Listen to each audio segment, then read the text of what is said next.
Kansas State is Big 12 champions. Mizzou refused to play Kansas in the Liberty Bowl, but there is a border war in college basketball between Mizzou and Kansas this weekend. And the Kansas City Chiefs head to Denver to take on Russell Wilson and the Denver Broncos. I have everything you need to know right here on the Best of Everything, presented by Charlie Hustle.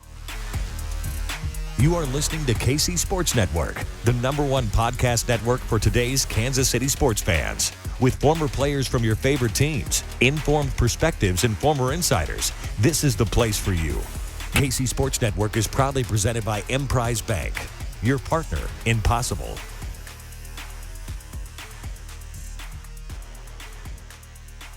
This is the Best of Everything presented by Charlie Hustle. I'm your host, Michaela Bennett, and we have a lot to talk about this week. Basketball season is here for college basketball. College football still in session, and the Chiefs, of course, obviously still going on. There is so much happening in the Kansas City Sports Network right now. But as much as I don't want to, we're going to take a little rewind and talk about last week's loss against the Bengals.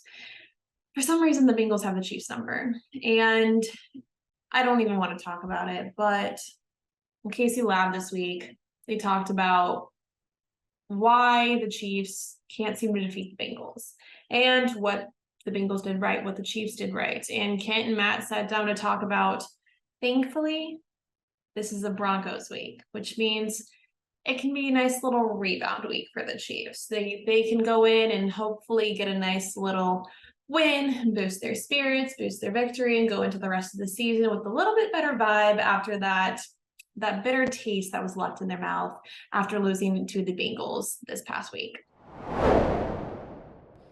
Boy, do they need it. Boy, howdy. Luckily for the Chiefs, they went from playing the Bengals, who allow an average pressure rate, on the season, but one of the worst, or allow some of the most sacks in the NFL. They allowed, when they went into the Chiefs game, like 3.2 sacks per game.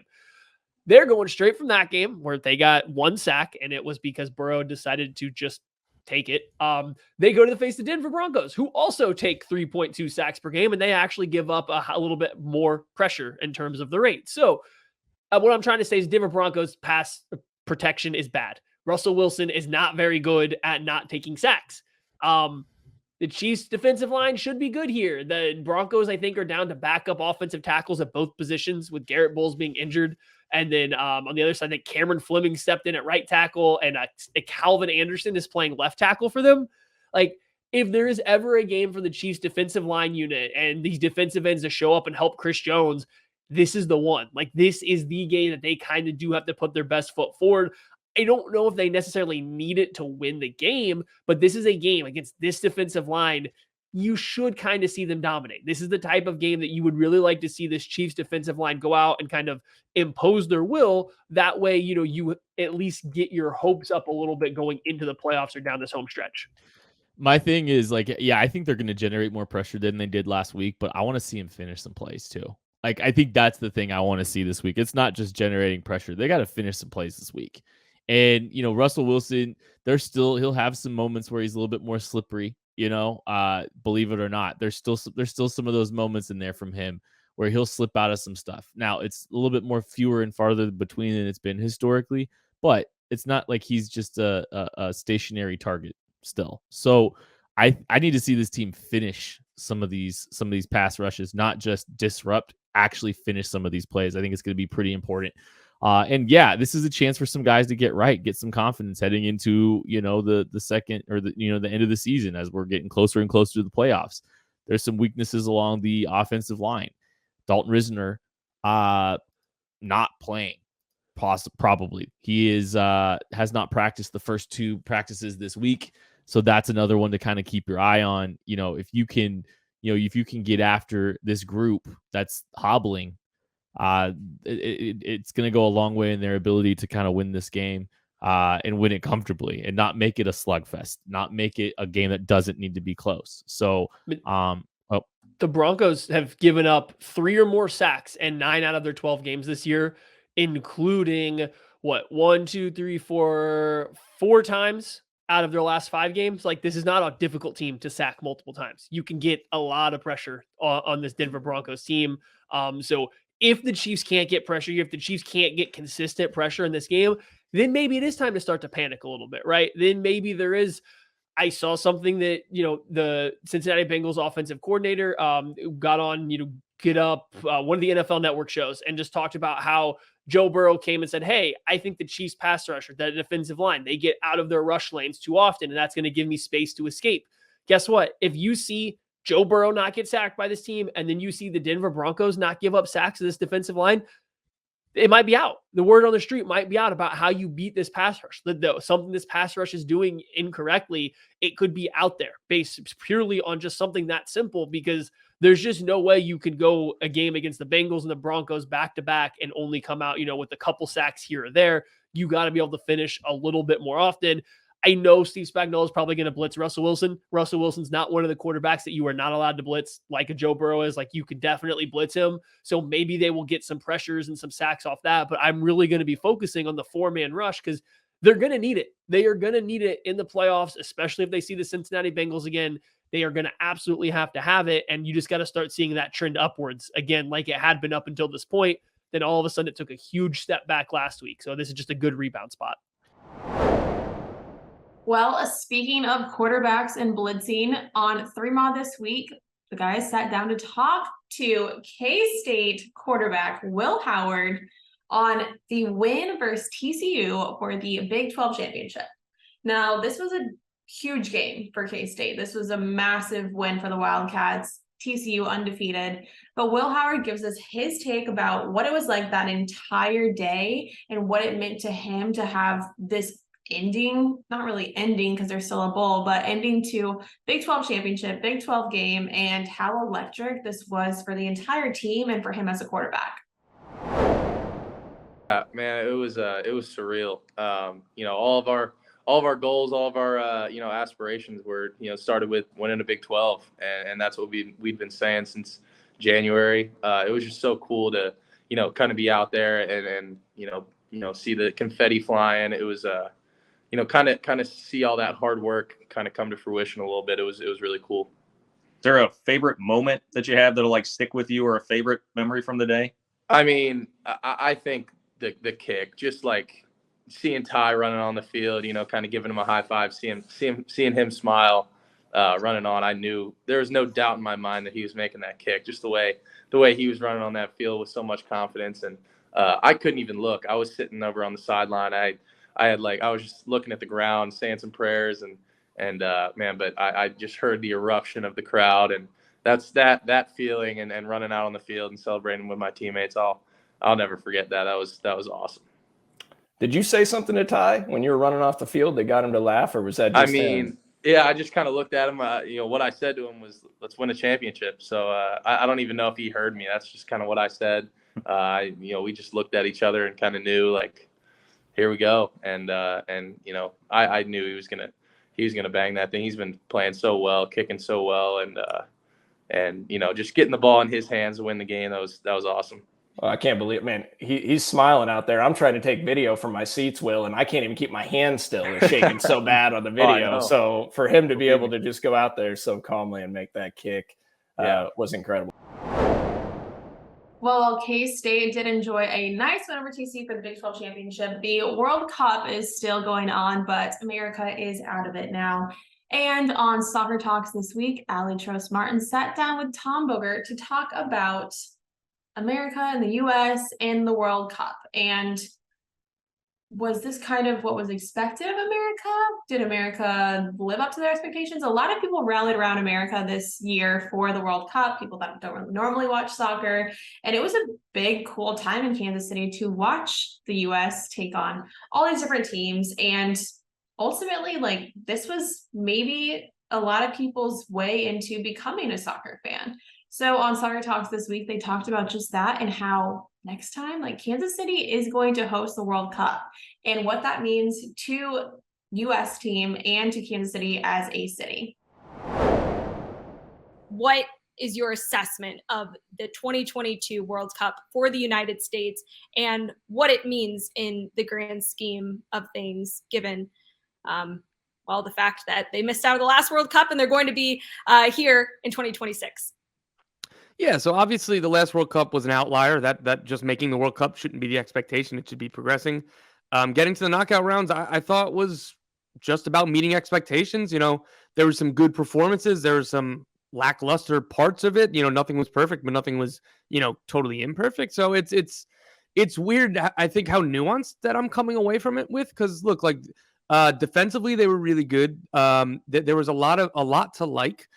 People were talking about rotation, and that's to blame as to why they lost to the Netherlands. I don't know how much I buy it, because I think that people would have jumped down the coaching staff's throat if they rested some, like if Tyler Adams didn't play against England or something like that. And like that England game was a really good performance. The Wales first half was really good. The Wales second half was a little disappointing. And I'm not sure how much it comes down to, what is systemic or what is structural versus what was okay. Like maybe Aronson didn't make the right run, or maybe Sargent didn't have the right finish. Or you know what I mean? Whether it's individual plays or how much it came down to structure. I thought the structure was good. I thought that the Netherlands very deservedly won. I think that the overarching feeling is going to be the recency end of the knockout game, that a little disappointing in that it never felt close. It never felt close. Even after the Dutch scored that first goal, it was still a 1-goal game, but it didn't feel close. And then 2-0 after halftime. And then there was 90 seconds of hope, 90 seconds of, okay, here we go. 12 minutes left. They're going to kind of push, and this will be fun, whether they win or lose. And in 90 seconds after Haji Wright scores with a bad touch, they concede again. And the goals all seem kind of avoidable, just in, tracking runners and being a little bit better at the back post. So it's a lot of words to say. Like, I thought that it was fine. Like, I wasn't an A+, it wasn't a failure. I thought B-, B, maybe a little bit better. I don't know. Well, the World Cup will come back in a few years, but on Outside the Trenches this week, Tucker gives a very shocking statistic to lead that has to do with the World Cup. But I'll let you listen to that on your own. They also talked about Russell Wilson this week on Outside the Trenches, and BJ, Nick, and Tucker discussed what a letdown this season has been for Russell and the Broncos. Now, they just paid him close to $300 million, and it doesn't look like there's going to be any improvement this season. It's been a downhill battle. It's been rough for Russell and the Broncos, and it seems like the team is kind of turning on him. There's just a lot of turmoil, it seems like, in that locker room. But on Outside the Trenches this week, the guys talked about Russell, his contract, his playing abilities, the team as a whole, and facing the Broncos as the Chiefs head to Denver this week to play them in Mile High. The Broncos have scored 10, 16, 10, and 9 in their last 4 games. There's no out on the Russ deal until the next World Cup with $31 million in dead cap. $107 million. They can extend dummy years, and they can do some. There's some stuff they could do to try to offset, but with the guarantees, like, there's no way that it's still not gonna catastrophically be a problem for them. Listen, but at least they have draft pick. No, they don't have those either. Here's my conspiracy theory. Basically, did the Bolin family sell the Broncos yet? Did they already sell to the them? Walmart family? The Waltons. Yeah, they got all the cash they need. So, well, here's the thing. I think when Russell Wilson was sitting next to Goodell at like the Super Bowl or certain events, I think that should put him on snitch alert, right? As far as like, you're like, okay, buddy, what are you doing? But then was he sent in to destroy the Broncos, right? Was it like NFL saying, listen, we don't need you to be good. We need you to inside job, right? Just whatever. Like, I don't know what it is. Like, it's just, but it's mind blowing to me how bad it. Like, I'm truly like mind blown about how bad they are this year. I see the comment from General 51 saying the Raiders are the toughest matchup basically that the Chiefs have going forward, and that if Patrick Mahomes beats Seattle, he'll beat every team. He hadn't beat the Vikings or the other one. So Seattle, there were 2 teams left after the Rams, and it was the Vikings and the Seahawks. So yeah, I'm sure that'll mean a little bit of something. Is just kind of like a fun box to check for a 27-year-old quarterback that will have beaten 30 of the other 31 teams in the NFL. But guys, I think the Russell Wilson trade as it stands now is, I don't even know if it's in the conversation. It's near the top of the conversation for worst trades in NFL history for how it's gone down. And that's not even being hyperbolic at this point. Like, they gave up picks, players, and the result has been. If he wasn't on a big contract, would he get benched? Yes. Yeah. Should he get benched? I don't think his teammates like him. I like really, at least the chunk of them don't. who's their backup right now? Like it's not Trevor Siemian because Trevor Siemian's with the Bears. I don't even know who their backup is. He missed a game earlier this season. I can't remember who it was. I know It's Brett Rippon. Okay, even better. So like they don't have a choice, Nick. Like they have to play him, unless he's hurt, I guess. And then I think they activated Kendall Hinton, as like the backup emergency quarterback when that happened. But like, yeah, it's tough out there. Shout out to Dalton Reisner, the left guard there. He's doing a tremendous job. Walter Payton Man of the Year nominee. They're in Denver. Love you, K-Stater. He's one of the best. He was doing a lot of that stuff when he was at K-State. That is not surprising. It was cool. I watched that whole video of him getting announced, and you tell how authentic it was because they surprised him. He thought he was doing a community event, and then they surprised him with it. It's a really cool deal. Good for Dalton Reisner. He is a K-State alum, and he is voted the Walter Payton Man of the Year nominee for the Denver Broncos. The nominee for the Kansas City Chiefs is none other than Patrick Mahomes with his foundation, 15 in the Mahomies, and all of his work he does off the field. And he's a very selfless person. All of the stuff he does off the field. He has a new baby boy. Congrats to him and Brittany on the addition to their family. But on one-on-one this week, Jeff Allen and Mike DeVito sat down with a former Bronco to talk about Russell Wilson. And Russell seems to be a little selfish right now. And there seems to be a little bit of some turmoil, some like butting of heads in the locker room in Denver. And what all is going on behind the scenes, we don't really know. But it seems that Russell's kind of become a little selfish and it's all about him. Now, the media loves to poke little jokes about, doing high knees on the plane or this and that, but it's so easy to make fun of Russell whenever he gives you so much content to use. Like, how can you just not take advantage of it? But on one-on-one this week, they talked about what it means to really be a ride or die quarterback, a ride or die teammate, and how important that is whenever you're going to battle each and every week with your team. And it's so funny. And Jeff, I don't know if you have a different opinion than I do, but I feel like that until this year, because I totally agree with you, Mark, but it seems like until this year, that wasn't Russell Wilson's brand. Like I felt like he seemed to come off like the nerd, like kind of nerdy, like not a guy, like a nerdy dude, but like more of a selfless type guy. Maybe I mean, that speaks to Pete's approach and the way he was handling things in Seattle. I don't know Russell personally. I trained with him coming out for the draft, but we don't have that type of relationship. But from the outside looking in, there is a lack of accountability. Yeah. It's almost like everything is scripted, and he's doing what he thinks he's supposed to be doing instead of playing the game with the emotion that you're supposed to play with. You're supposed to be pissed off sometimes. We all fuck up. We all have bad games. Just admit it, dude. That's all. Just admit it. Yeah. Don't make yourself bigger than the team just because you're the quarterback.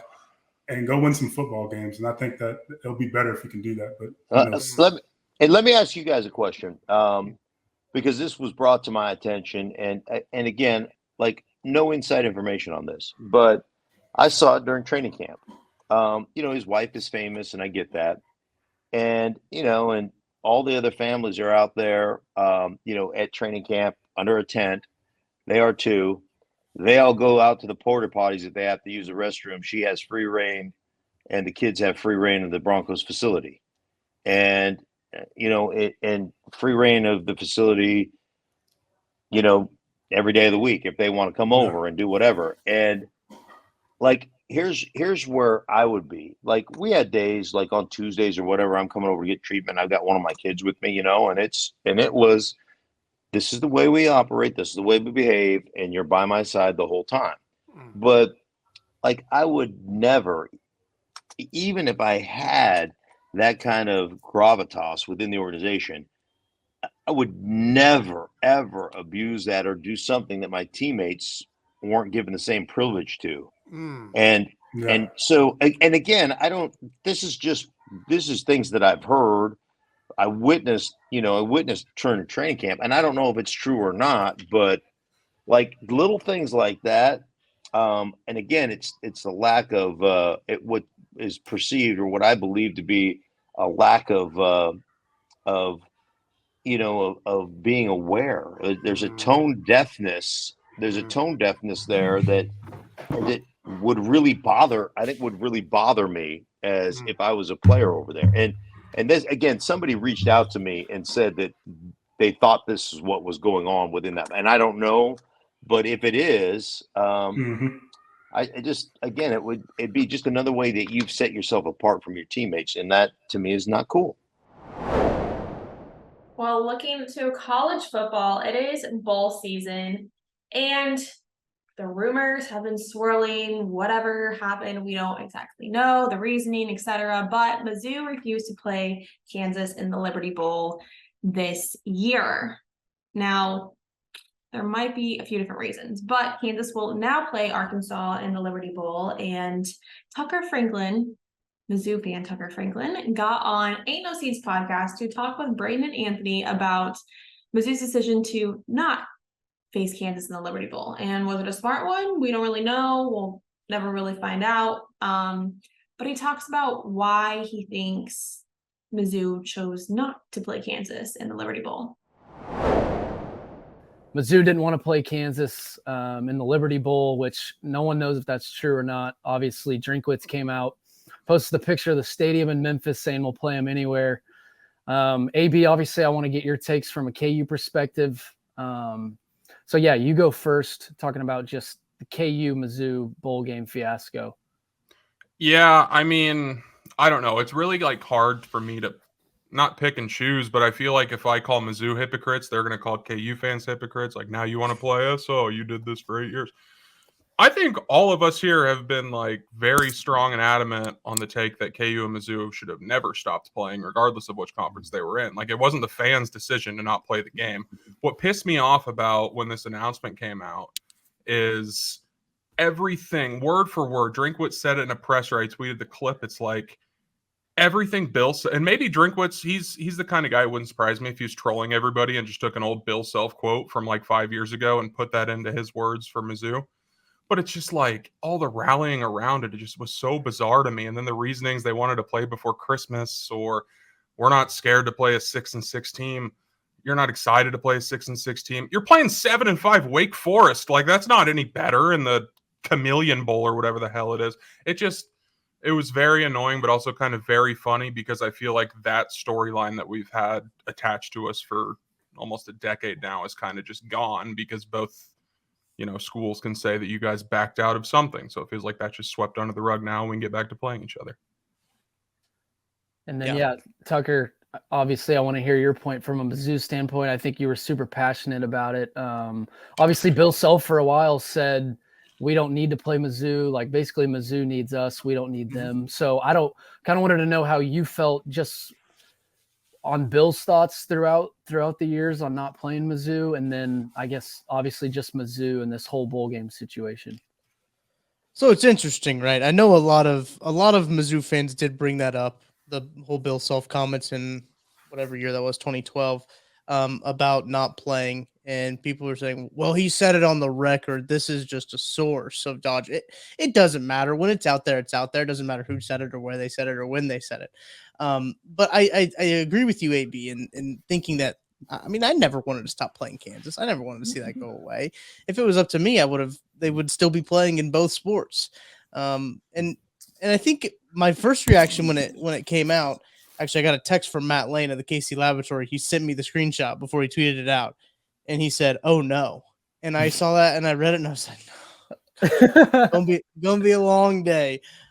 Because it's embarrassing. It's a bad look. Regardless if it's true or if it's not, if it gets put on the internet, people are gonna run with it. People are gonna take it, regardless of if it's true or not.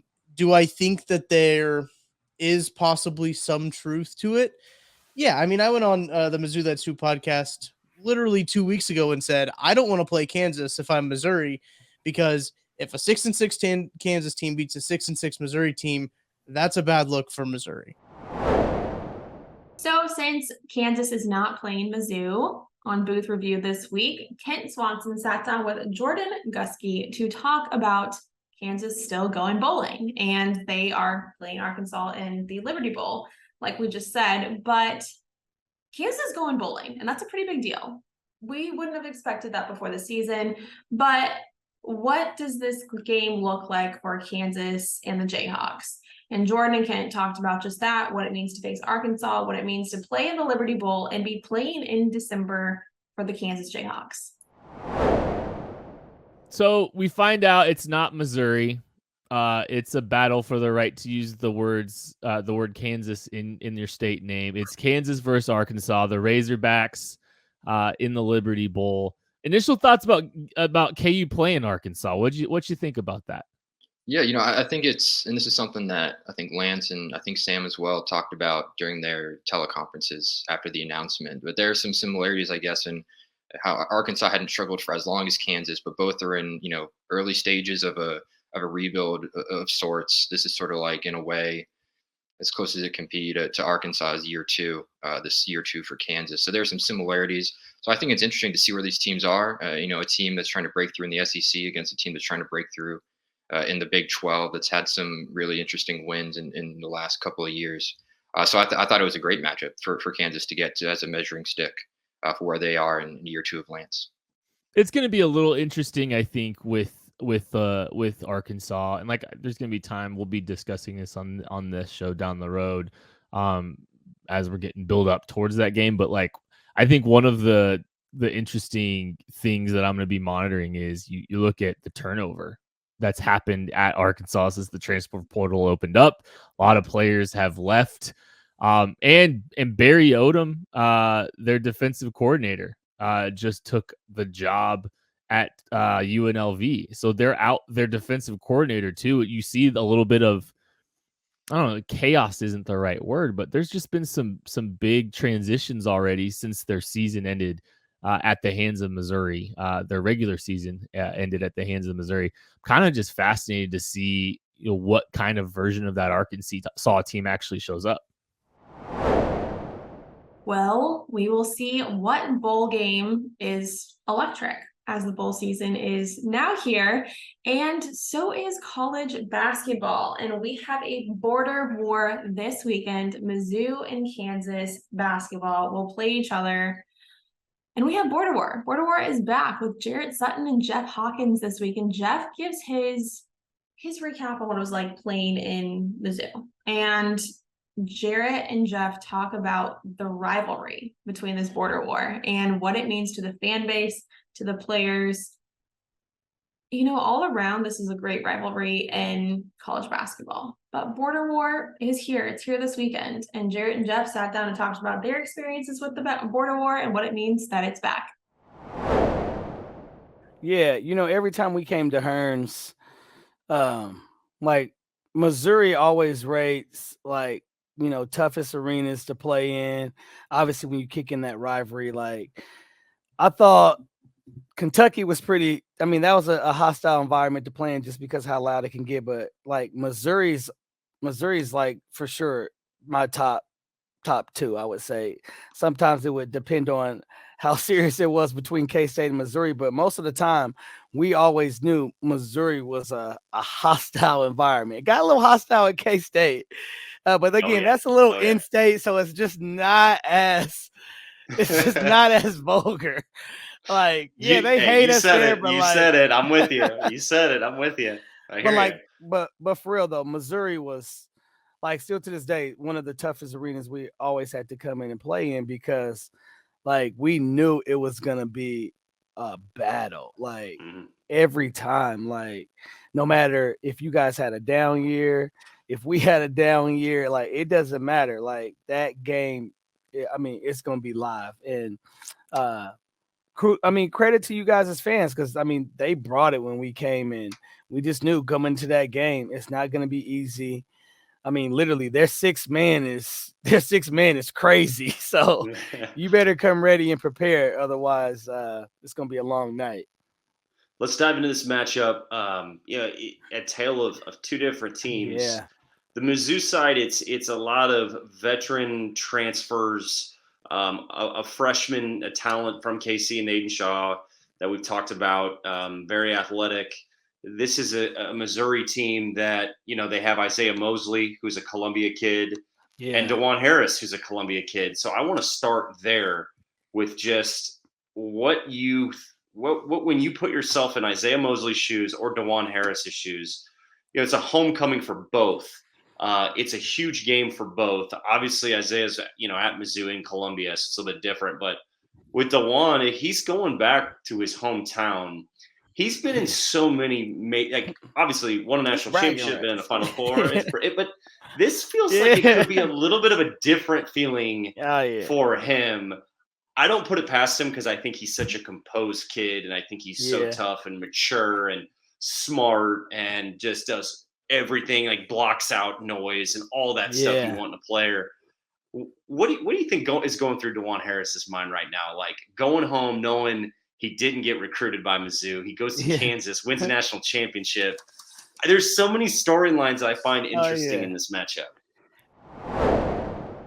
Well, this is definitely a good storyline matchup, and Kansas is number 6 in the country ranked right now, and Mizzou is unranked in the top 25, but they will host Kansas Saturday night, and it will be a Mizzou arena. Now, what this means to Mizzou, we don't really know. This is a big game for the Tigers, and the border war is back, and it is huge for Mizzou fans. Gabe DeArmond even said, doesn't even feel like work whenever it's the border war because it's so exciting. But we will see what happens whenever they face this weekend. And on Mizzou That's Who, they talked about what this rivalry means to Mizzou fans, to KU fans, and what it means if Mizzou holds their own in this game. Is it a moral victory if this game is within 10 points? Right? Do you think that 10? that's No, 5? not 10. If you take them to the last TV timeout, well, basketball is also weird when you're talking about final margin of victory, because what if you have 4 intentional fouls in the last minute, right?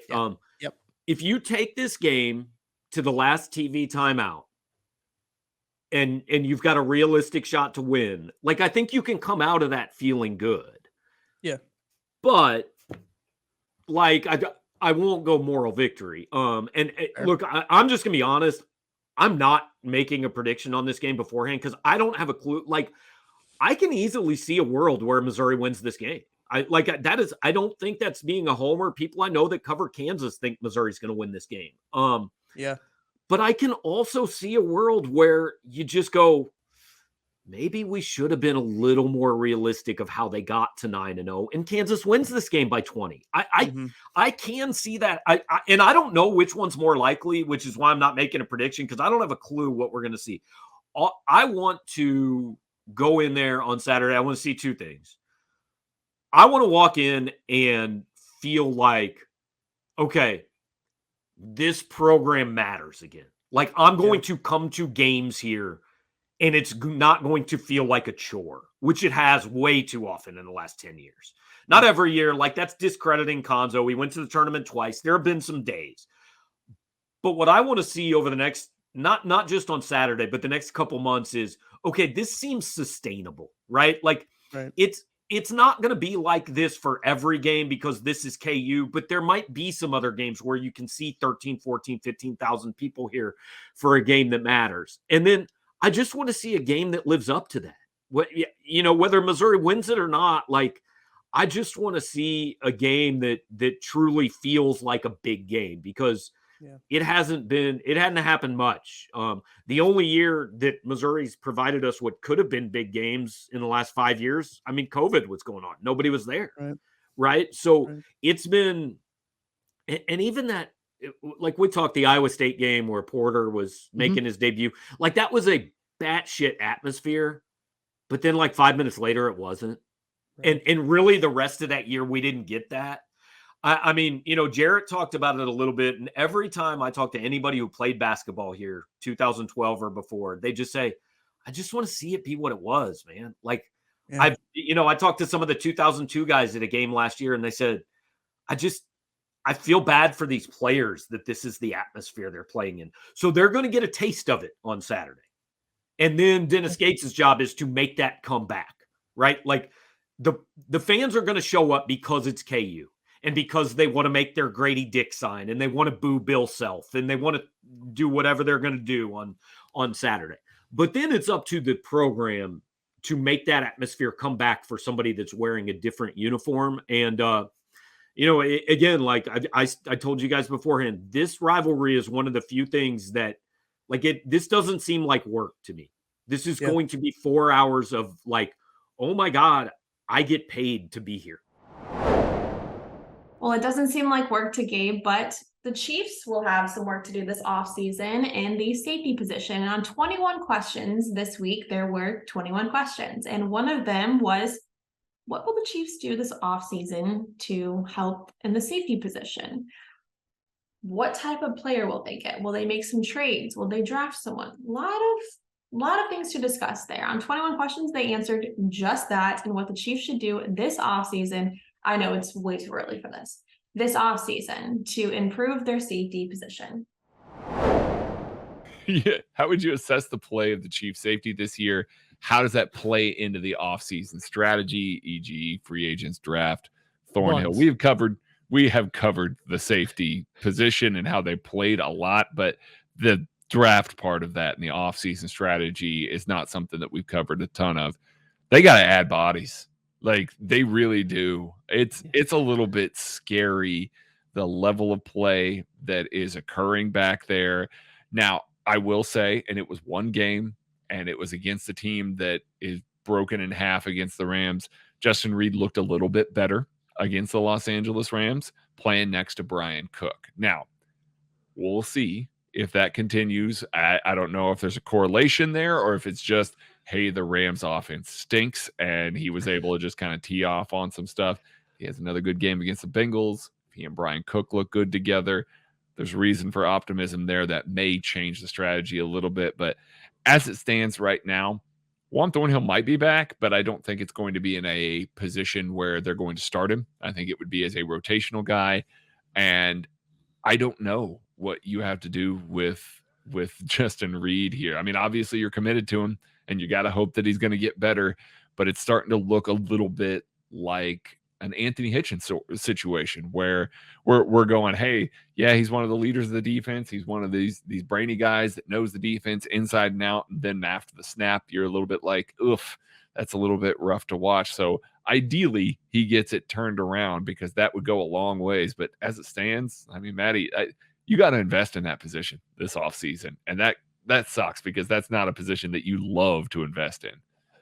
Right, especially after paying a safety good money and then drafting one on the second day of the NFL draft. And so I agree they need somebody, but here's the question. Do you think they're looking for a starter or do you think they're looking for a third safety who's plays plenty but more of a rotational player? Like where do you think they got to look? Like do they just trust Cook to be a starter? I need to see more Cook. I don't dislike what we've seen out of Cook, but I need to see more of it than we have so far for me to feel super confident. Teams aren't letting the Chiefs get into dime enough, damn it. Okay. Let's say that they feel okay with Cook going forward. You're adding help, you're adding a rotational safety, you're adding a third safety. What kind of safety skill set do you want? What is the safety skill set that you are missing with Justin Reed and Brian Cook back there? What are they missing? A deep guy. A rangy deep guy that they can play a little more single high with. I like what they can do with Cook and or Reed from a split safety perspective, but when they want to switch to something that's cover 1, cover 3, they got to have somebody that can cover a little bit more ground in the middle of the field. That's what Thornhill's here for. But obviously not working out so hot right now. But you'd like a guy that has a little more range on the back end, yeah. Well, we will see what happens this offseason, but we have a lot of football left this year to talk about every single week. And it's a big weekend. We have Border War. Border War is back from Mizzou and Kansas. And there's just a lot going on in Kansas City Sports Network. Congrats to the K-State Wildcats. They are Big 12 champions.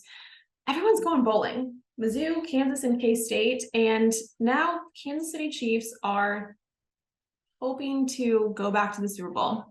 They will take on the Denver Broncos and Russell Wilson this Sunday afternoon at 3 o'clock Central Time. And Hopefully it is a nice bounce back from this gut-punching loss to the Cincinnati Bengals, but I will talk about it right here next Saturday, and this is the Best Everything presented by Charlie Hustle.